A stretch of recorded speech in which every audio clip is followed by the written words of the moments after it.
Ladies and gentlemen, we're going to be taking a peek at the performance of Halo 5 Guardians on Xbox One. Please note that this is the beta, so frame rate dips and so on are of course natural because after all the title is still in production.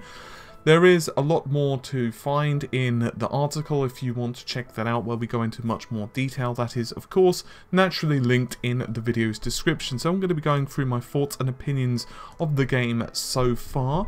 I want to get into the online stuff first and latency and so on. So far in terms of matchmaking on online latency and hit detection, it's actually pretty robust. There have been a couple of issues where I've been thrown out of games, but few and far in between. And since launch day, to be totally honest, it's pretty sturdy. And collision detection, bullets do seem to hit the targets. You don't really get that sense of, I swear I pressed the button, but the gun didn't go pew pew, which is always, of course, a pretty positive sign.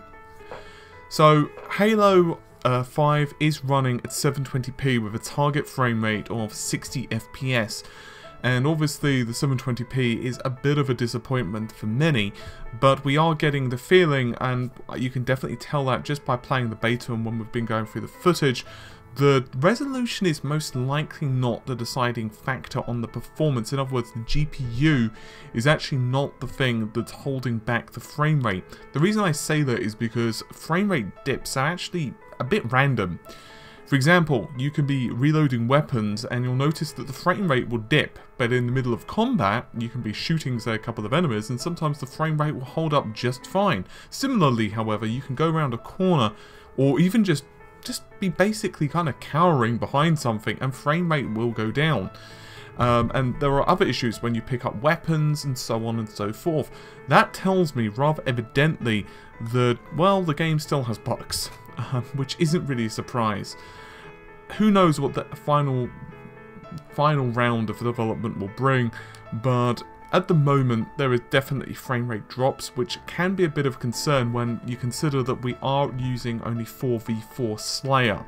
And obviously, if we were to get 16 player maps and vehicles were to be involved, who knows what's going to happen to the frame rate count, right? But for now, it's holding up relatively well in most situations, but the frame rate can certainly drop to the 40s in some cases. In terms of visual aesthetic, it is a noticeable improvement over Halo 4, which looks quite nice. The improvements are generally subtle. We've got definitely motion blur, we've got some improvements on lens flare and general lighting and so on and so on.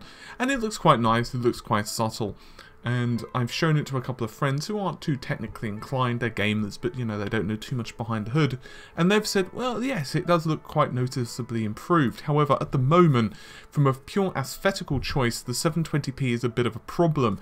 As you can imagine, it does produce some stepping, and aliasing, or anti-aliasing tools, should I say, don't necessarily work 100% to get rid of that. And so hopefully 343 will be able to dial in that resolution and maybe produce it to, say, or increase it to, say, 900p, which would definitely improve things some. Currently, just to reiterate, we are in a beta, and so we don't have access to some of the larger maps, which is a bit of a shame, nor do we have access to single player. But considering the game really has a good part of a year, around 9 months-ish, left in the development, it's a good indicator that we're still going along quite well. And obviously we've had that recent news that Microsoft have freed up additional CPU resources, which could well help the performance of the game, as well as memory bandwidth as well, should the developers wish to take advantage of that. And let's face it, with Halo they might well want to do. And with that in mind, plus 343 being a rather talented group of individuals, to say the least, I'm fairly confident we're going to have a pretty good, solid title when the game is finally released. With all of that said, I have a couple of issues that I want to briefly go into, and that is the title still feels very much like the Halo engine. You kind of wish, or at least I do, that there were some more noticeable changes under the hood.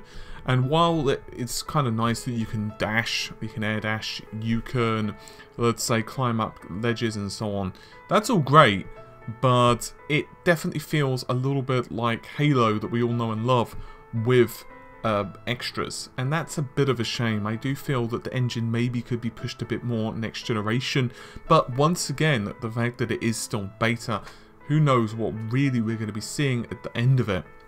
So, if you are an owner of the Master Chief Collection and you are playing the beta, you're going to be having a pretty good time of it. As I said, the controls are fairly tight and respond just how you'd expect.